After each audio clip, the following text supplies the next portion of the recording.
This webinar will be recorded and we'll be circulating a recording in the slides shortly after the presentation. I'm Richard Mabey. I'm co-founder and CEO here at Juro, and I'm really pleased to be joined by Emily Zukauskas. Hi everyone, I'm the sales manager here at Juro. And Alex McPhee. Hi there guys, I'm the Director of Customer Success here at Juro. So this short webinar will cover a few things. Primarily, we want to show you a screencast demo of our Salesforce integration, which will walk through the end-to-end process of creating, sending, getting signed, and then also storing contracts right from within your Salesforce instance. We're going to talk also, importantly, we think about how quickly you can actually get this set up.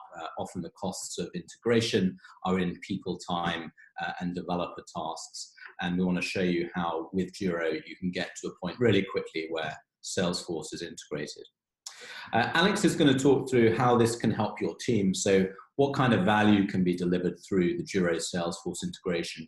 And also, in the more complex deployments, everything is always quite specific to Salesforce. So we're going to talk about how you can customize the integration to make it as simple or as complex as you need it to be.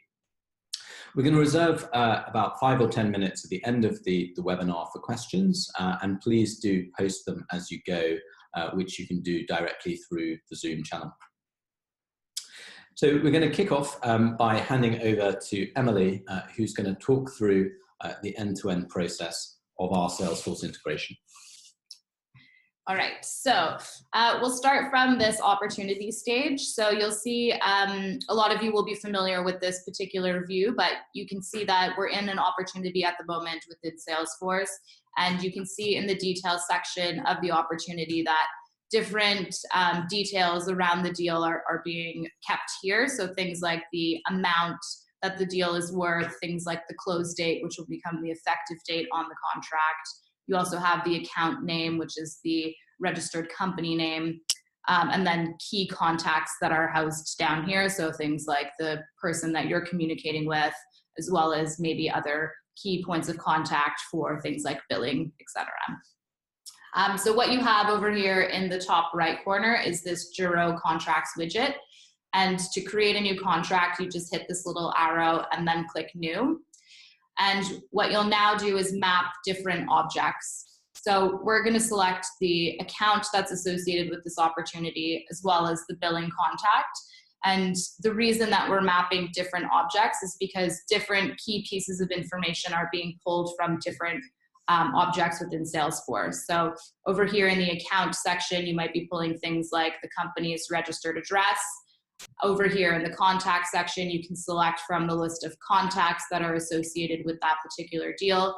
And then over here in the opportunity is where we're pulling in information, things around pricing, things around effective dates on the contract. Then what you can do is select from the list of templates that you have available to you. So in this case, we're using an order form. And when you're ready to trigger the next part of the workflow, you have two choices. You can either click this checkbox here, which will send the contract out to the prospect that you're communicating with straight away. If you prefer to view the contract first, what you do is just simply not check this box. And when you hit save, what that's going to do is generate what we call a contract link. So to view the contract, you click on the link, and that's going to bring you to the contract over here in Juro. And you'll see that different pieces of information have now been pulled onto the agreement. So the offer valid date was the contract close date in Salesforce. You see the customer's registered legal name, the billing contact, as well as the price point. These are all fields that have been mapped from Salesforce into Juro.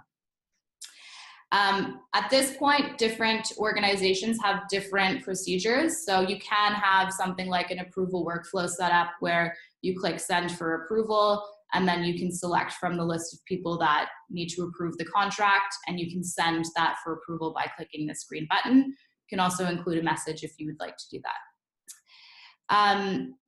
For the purposes of this demonstration, we're just going to send the contract out to the prospect. So you have two ways of doing that. What you do is type in the person's email address, and you can either click this green send for countersigning button, and type in a custom message. And what this will do is it will send an email that says your company's name via Juro is requesting your signature. What we have found in most cases, though, is that you're already dealing with your prospects over email. So what you can do instead is copy what we call a signing link, and you can paste it into the body of the email thread that you already have going with the prospect.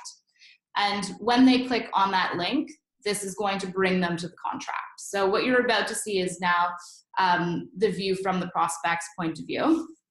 And they're going to be prompted to fill in as many questions as you want. So a lot of our clients use this as an opportunity to gather additional information or even confirm information on a deal that they're working on. So in this case, we're asking for the person's name, and then we're also asking them to fill in their company address because we didn't have it saved in the opportunity. And if it is saved within the opportunity, here's a confirmation step to ensure that that data is correct. Exactly. So you can also use this as a confirmation step. So I'm going to enter 8 Warner Yard, and you'll see that now I'm viewing the contract from the prospect's point of view, and the address that I've entered has now been populated onto the agreement. And now I'm going to just check over the contract to make sure everything looks fine from my point of view. And I've actually realized that someone has used a nickname rather than my full name, which I don't want. So you have over here in the top right-hand corner a light chat function, which is designed for things like making light commentary, things around you spelled my name wrong, or maybe you don't agree to something, actually don't want the additional terms either. And what that will do is that will send your team a notification. You can receive those notifications either in something like email, or if you use other tools internally like Slack, you can have those notifications sent to your Slack channel. And what you'll now see is over here in the comment section, you'll see the comments that were made by the prospect. You can go in and you can make changes to the agreement if you need to. So you can go in and make that adjustment. You can either, you can also remove clauses and add in a new clause. And what you'll be able to track internally are, you'll be able to see every single piece of activity that's happening on the agreement. You'll be able to track the comments, and then you'll also be able to track the history of the contract. So anything that's new that's changed on the agreement will be highlighted, and anything that has been removed from the contract will be crossed out in red. Now, you don't need to resend the agreement. All you have to do is notify the person over the chat function that there has been a change made on the contract. So when they refresh their page, they'll see the adjustments that have been made. And over here in the bottom right-hand corner, they'll be able to see the latest version of that contract as well. So the changes will be highlighted for them. Sorry, let me just click that. If you click latest, they'll be able to see the changes that were made. So at this point, they're now ready to sign the contract. So what they can do is hit sign contract. We have our own built-in e-signing tool, which allows you to draw your signature. When they hit sign contract, that will prompt this congratulations notification. And on your end, you'll receive a notification either via email or Slack, letting you know that the contract has now been signed. And I'll just put this in my name so that I can go in and countersign it. To countersign, you just go in, you click. The first time you have to draw your signature, but after that, we auto-save your signature. And so now you have a fully signed contract, which will live over here in the Juro dashboard, but more importantly, that will automatically be uploaded directly into the file section of this opportunity. So if I just go in and refresh the page, you'll see that this file has now been uploaded. So thanks, Emily. So I think that covers the core flow for what a kind of typical Salesforce integration looks like for Juro. We're going to take one step back now and look at how you can get this configured within your Juro workspace. So for those of you who are already Juro users, this should be a familiar sight to you. This is the core Juro dashboard, which in addition to what's happening in Salesforce, will show you a live stream of all contracts being agreed in your business, who they were with, who is owning that contract. So you can see here contracts owned by Emily, and crucially kind of what's the status of that contract. So are we waiting for an approval? Are we waiting for an authorized signatory to sign? So from this dashboard, essentially the first step in getting Salesforce set up is to go to our templates dashboard, which really acts as an operating system for the documents that integrate with Salesforce. So we're going to show you an example of creating a template from scratch and how you can map the fields within that template directly into fields from Salesforce.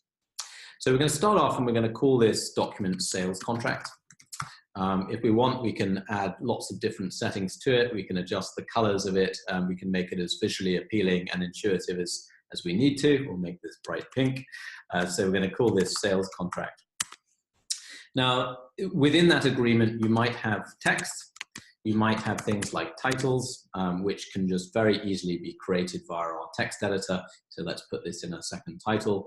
You might have numbering within that document as well. And we can create an auto numbering system that will respond in a way that a contract responds. And this is what we've aimed to achieve by building a text editor directly related to legal documents. Now, going one step forward from there, we might also in that sales document have something like a table, and we're going to come back in a second to why that's important. And if we decided we want one more row in the table, and let's say we want one fewer column, we can make an adjustment very quickly. Finally, we'll want a signature block, which can be immediately added. And of course, we now support multi-signatory functionality, so we can add more than one signatory if we need to. So the question then becomes, well, how do you make this legal document, which is owned through Juro and created with the Juro editor, into something that's dynamic with Salesforce? And the first step is to start adding some fields to the document. So if you look on the bottom right hand of the screen, we're going to start with a simple field, which might be address. We might also want a field for the legal name of the other party. And we can just add that directly into the document like this. So our first paragraph might say, Acme Inc., for example, of address, and let's say that's party one. So that's one type of field. Another type of field might be something slightly more advanced, like a price. And so you might have in this sales agreement a pricing table that's dynamic with this document. And once those fields are set up, you can make any edits you need to those fields. You can change the types of fields.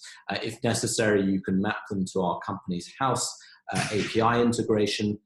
And at the end of that flow, whereas typically you would go and create a Q&A flow with Juro, in this case, you often don't need to do that. So as Emily said, it's always possible to go and collect some additional information from your user or the other side via our conversational Q&A flow. But actually, in this case, we're hoping that all of the information that is in Salesforce can be mapped directly to the Juro contract. So this is how you set up that template within Juro. You hit publish, and over time, if you need to make any edits to the contract, and this is particularly relevant to sales operations managers, legal counsel, you can come in, you can make a simple edit like this by hitting edit, and then we can say edit clause here, we hit publish, and that's going to go live, and that document's actually going to be live synced with Salesforce. So there is, we think, a 0% chance that a salesperson within our organization will be using the wrong version of a template, and for lots of our clients, templates might be updated every few months. So at this point, we've got the template set up. Now, the next step is to map the fields that we created in the template with the Salesforce fields. And so we need to start this from the Salesforce end. And this is something that doesn't require any support typically from Juro. It's simply a question of going into the settings of the Juro app, which you can see here. So we're now going to go into the Juro app within Salesforce. And you'll see all sorts of settings here. And we're going to just focus on one, which is essentially how we turn a Juro template, so in this case, the order form and terms you just saw, into a dynamically linked document. So this is a pretty simple exercise. So you simply need to click on the details section of that template. And in this tab called Related, you can see all of the fields that need to be mapped. So in this column headed title, this is the name of the fields in Juro. So if you remember our template, we had the field for address. This will just be signified automatically by hitting this button called Sync Template. And then the second step is simply to map that to what we call a Salesforce path. So this is the name of the field, the technical name of the field within Salesforce. And you just click this arrow, hit edit, you paste the name of the Salesforce path, you hit save, and then that field is mapped. So what a lot of our clients will find is a lot of work being done on the templates end, sometimes using Microsoft Word documents for field merging, usually requiring developers. The goal of this is to get you to a self-serve point very quickly and then allow you to change documents and field mappings as the needs of your business change. So this is the first part of field mapping. Two other things to mention. The first is signatures. So we found that for a lot of high velocity sales teams, sometimes our customers processing 100 or 500 contracts per month in this way, being able to find out who the authorized signatory is and put that on the document can just lead to one more email exchange with your client, and that's especially painful towards the end of a quarter. And for those of us who are lawyers on this webinar, we'll probably be thinking, well, it's actually really important we get the right signatory and we also get the right company name. So in exactly the same way as you can with other fields, you can simply map to the Salesforce path exactly what should go into the signature block and just save yourself one more backwards and forwards over email. Now, the final thing I'll show you just at the Juro end. So one of the things when we were building this integration that customers told us was in sales documents, often there's pricing information that needs to be inputted. So if we have a look here at the document which we created where we have a price field, typically you might have multiple product lines. So let's call this product 1, let's call this product 2, and let's call this total. So product 1 may or may not be present. If it is, we're going to say it's £400 a month, and we're going to say that you need 2 units of it. If product 2 is present, may or may not be present, let's say this is £500 a month, and you're going to need 3 units, and the total is going to come down to whatever it is. So what typically people will do in Juro without the integration is either have a question and answer for that field or type it into the document. And the problem with this is it's duplication of data entry, and it's probably fine for 10 or 20 contracts a month, but if you're going to high volumes, it's a lot of manual work. So making this happen with the integration is not quite as simple as just merging fields, which is what typical e-signing tools will allow for with their Salesforce integration. And the reason for that is that you may have 2 products, but you may have 3, you may have 4, you may have 10.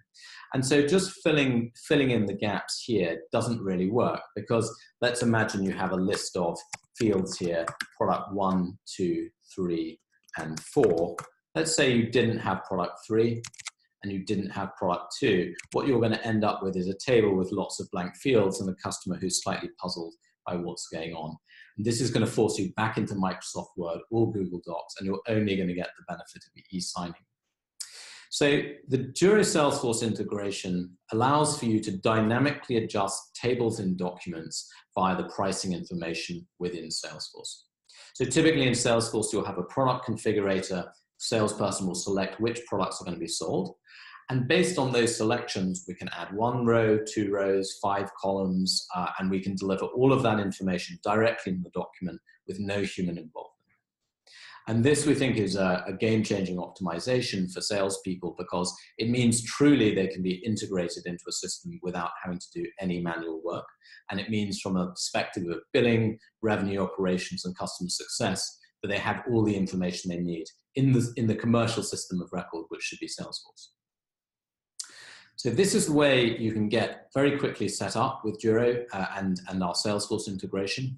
And if we go back into the Salesforce opportunity here, you'll see essentially this Juro widget live, and your salespeople will be able to go and create and agree contracts directly from within their Salesforce instance. So this is a quick summary of how you can get set up very, very quickly. We're going to just go back into the slides here. And I'm going to hand over to Alex, who works with our customers every day and has a good understanding of why this should help. Thanks, Richard. Before kind of kicking off about some of the feedback we get from our customers, I want to talk a little bit about how we use the Salesforce integration here at Juro. So what used to be a very time-consuming and difficult process of chasing the salesperson, trying to find out all the handover information, is very simple for us now. We get a notification in Slack when there's a sale. We then go into the Salesforce opportunity, as Richard just showed us and Emily just showed us, see all the details around the contract, and we have complete confidence that the order form will match the Salesforce contract. As I kind of mentioned at the beginning, we've had some great feedback from our customers around the Salesforce integration. And what we find is not just useful for one particular team, but actually for a number of different people around the organization. I'm going to dive into some of those reasons why now. So on the sales side, we find that teams don't waste time finding, creating contracts. I think we've all been in a situation where we've tried to find an old order form or an old version of an order form on our local computer, and then actually we've filled everything out and then we've sent it to operations or legal, and it turns out to be the incorrect order form or containing the incorrect information. So the Juro integration, actually we can do is focus our time on closing deals and not kind of searching for documents. Secondly, it increases efficiency, removing the need to input data twice. Nobody wants to input data twice. It's quite a mind-numbing process, and obviously there is a margin for error there as well. And then finally, on the sales side, actually provides an opportunity for the sales team to stay in Salesforce. As Emily talked through it earlier, it's a kind of an environment that the sales team are very comfortable with, so making them learn a new tool, which potentially could cause more problems, is not what we want to do. Secondly, on the operations and legal side, so it removes the sales reliance on operations and legal. In previous experience I've had, often sales team would be relying on operations and legal to get bogged down in creating order forms, when they should be kind of focusing on making sure the business runs better. Secondly, it saves time and removes the risk of inaccurate data. Having potentially inaccurate data or a difference in data between Salesforce as a system of record and an order form potentially creates a lot of risk. And then finally, it allows you to take back control of the data within contracts. So we don't want any salesperson, I'm not saying this is true, but going in there and amending contracts after the fact or putting clauses in there which aren't relevant. I think overall, these are individual reasons we see for the two teams, but overall it kind of creates a more harmonious relationship and a collaboration between both sets of teams. So the example we talked through earlier, as Richard mentioned, is quite a simple version of kind of what the integration can look like. But because of Salesforce's flexibility and Juro's flexibility, we have lots of examples actually of how that become more complex. And so we'll go through an example of that now. And I think we've seen, Alex, haven't we, I think among our clients, just a high level of variation in what their Salesforce instance is. I guess from the customer success angle, what would you say is the biggest friction point between those two teams in the contract process? I think it's ultimately sales team want to close deals quickly. And sometimes they feel like legal operations can be a blocker to that. So through this integration, you find that blocker is reduced and they can work more collaboratively together. And I think it's important to Juro because I think a big part of what we do is about trying to create this more harmonious relationship, as Alex mentioned. So we're just going to have a look at a bit more of a complex example here on screen. As I mentioned, we often see completely different Salesforce instances and flows, rightly or wrongly. Maybe that they're just working in different ways. But a big pillar of the Juro Salesforce integration is to give as much flexibility in that workflow as possible. And that's really important because the amount of time it can take in setting up Salesforce integrations can far outweigh the cash investment of buying an additional tool, firstly. And secondly, we're very conscious that whereas Juro is the bread and butter for legal and operations teams will be in our user interface. To the greatest extent possible, we want to make this really, really easy for salespeople. And if that means they can do as much as possible from Salesforce, all the better, we think. So just to highlight a couple of examples here. As we're going to kind of go clockwise from this sales user box and go forward. So as mentioned, the first thing might be that they're configuring a pricing quote from directly within the opportunity. So as we mentioned before, being able to dynamically push that information into a live document can be a real help.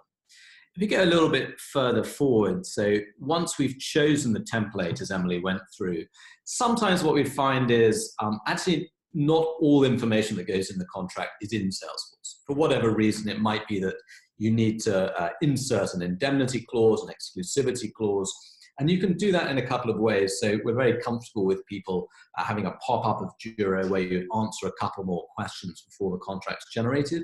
Or equally, you can map new fields in Salesforce and try to get to a point where all commercial information is there. We're pretty flexible. We see people trying to do both things. I think going a little bit further down around this circle to the check contract stage, I think people want to do different things here as well. So some people want to ensure that it's not even possible to send a contract out for signing until it's been through a commercial approval in Salesforce and a legal approval through Juro. And this is why we have this approval workflow, which can really come at any stage. And that can be a multi-approval workflow as well if you need a finance approval and a legal approval on the paperwork. Broadly speaking, we think the split should be that anything that is a commercial driver should be driven from Salesforce, and anything that is a legal matter should be driven through Juro.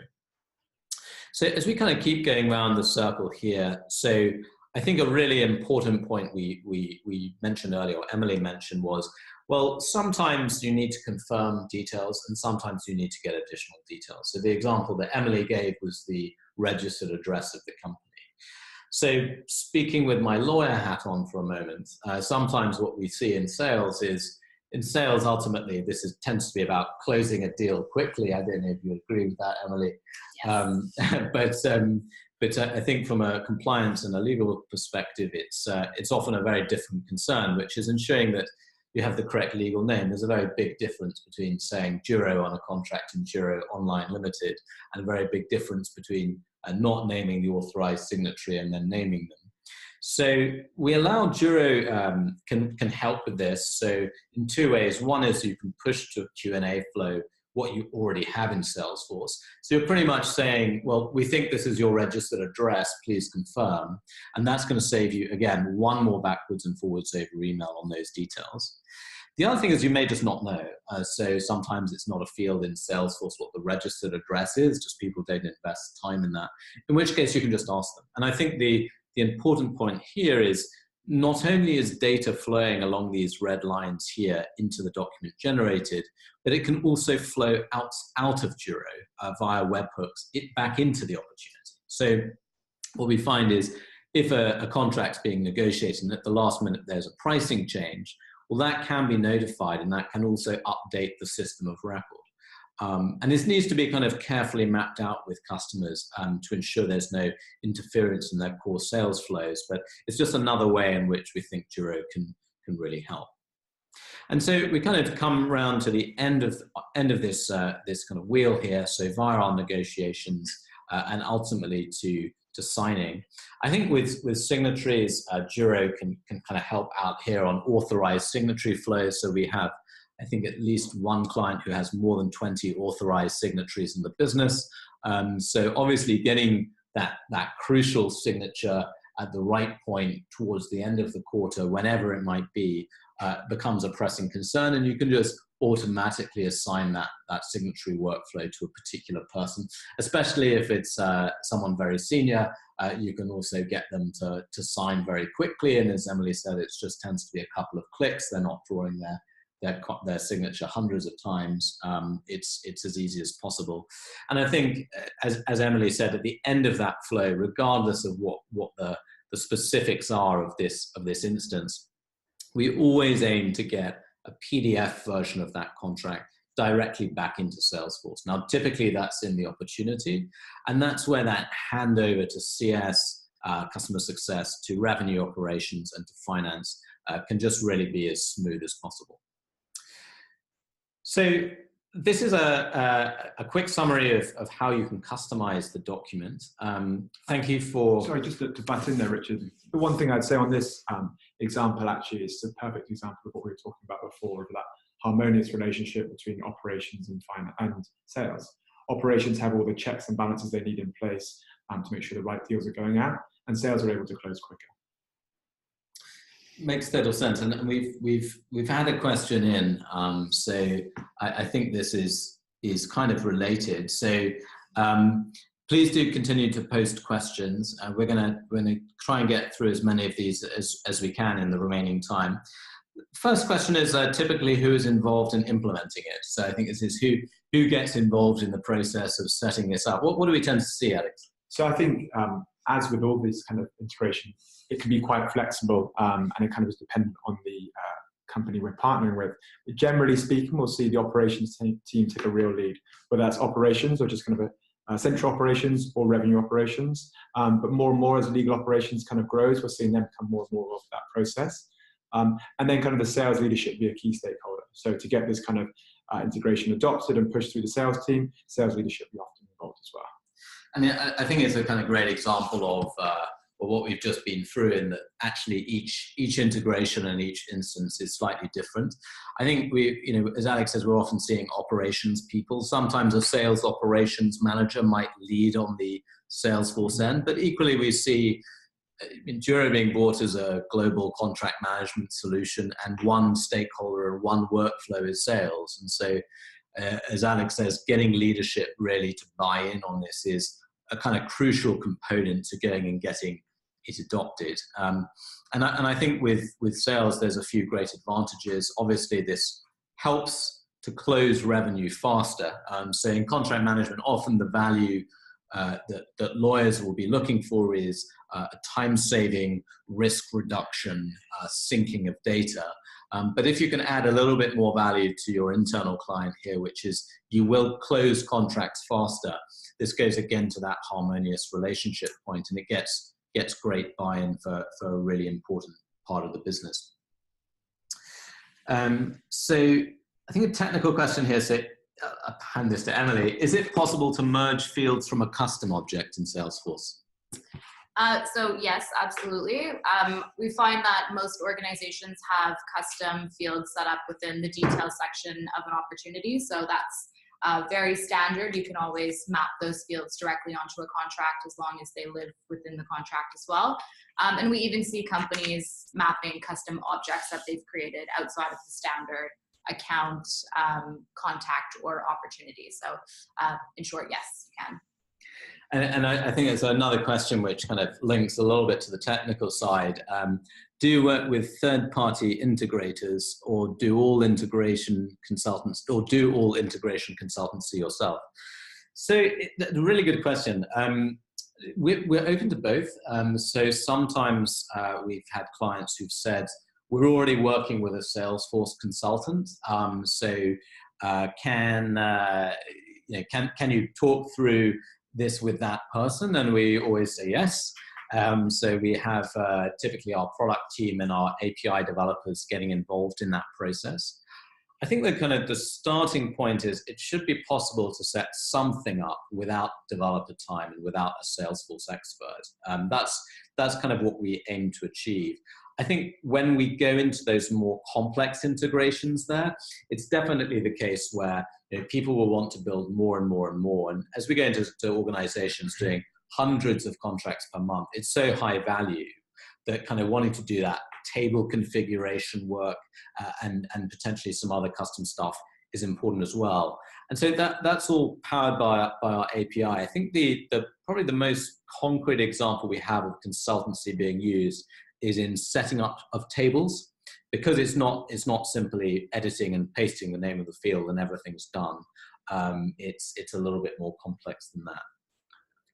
I think just to add to that, you obviously have a dedicated onboarding team here at Juro who will support with any integration. So whether you can do the integration yourself or whether there is need for third-party developers, the Juro onboarding team will be here to support you, making sure that you hit value as quickly as possible and start delivering value from the integration. Yeah, and I think at the Juro end, it's typically the template set up. So I think a big part of that customer success platform is just getting you live very, very quickly. You send across a Microsoft Word document, your account manager will upload it very quickly. You can then self-serve amend all the time. So it's hands-on support you get from the team here. I think the limitations come when it's really a sort of technical Salesforce point. Okay, so another question is, Are there any more training materials and certifications for third parties who want to get involved in supporting Juro integrations? Yeah, so we have some documentation in our Intercom Help Center which relate to this. Be very, very happy to share. I think, as it says on the slide, I think Emily is the best person to contact directly. So to schedule a demo, you can just follow up directly with emily@juro.com, and we tend to publish quite a lot of information also on our blog as we go, because I think especially for the Salesforce community, some of these really technical points make a very large difference. So it's really, really important that we do that. So we've got another question here. Does sales need to be the user of Juro? So I think a really good question. I mean, what do we tend to see in terms of especially the larger deployments across businesses, Alex? So I'd say this is split kind of in two camps. You have some customers who will have their salespeople just stay in Salesforce all the time, create all the information within the opportunity, send that to Juro, and then even send out a sign-in from Juro. So actually a salesperson would never touch Juro. And then we have, in that instance, they kind of rely on the operations team, the legal team to go into Juro to check any details. You then have the second instance where we have a sales team using Salesforce, creating a lot of the information within the opportunity and pushing that to Juro, then actually going into Juro and using that editor and editing the actual contract in there. So it's kind of split between the two. And I think, I mean, we see different patterns, but I think one really important thing about sales, it will typically be the majority of contracts within the business. So commercial agreements of one kind or another. Once that workflow is established within Juro, what we've seen generally is a likelihood that other departments will follow suit. A good example of that would be HR, where we have a live integration with Greenhouse, which is an applicant tracking system. And once you've kind of gone from sales to HR, all that benefit for a legal team and a general counsel who might be the ultimate owner of the tool is all the more powerful. And we think it's really powerful because people will use the tool. And I think this has been a big part of what we try to deliver with Salesforce is in contract management generally, there's a history of poor adoption of legacy tools.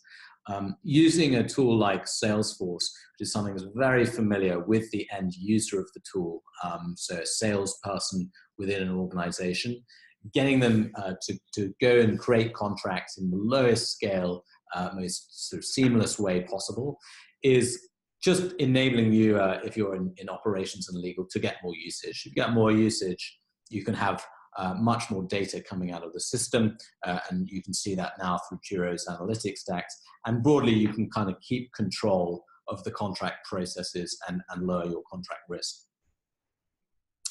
So I think that's all we have time for the moment. Do please follow us on Twitter to continue the conversation at GetJuro, and also on LinkedIn, linkedin.com/company/Juro. And if you're interested to find out more about the integrations we mentioned, please do follow up with Emily, whose email is emily@juro.com. So we'll follow up after this webinar with a recording and via a link, and also these slides as well. And I just want to thank you for attending this and wish you a good rest of the day.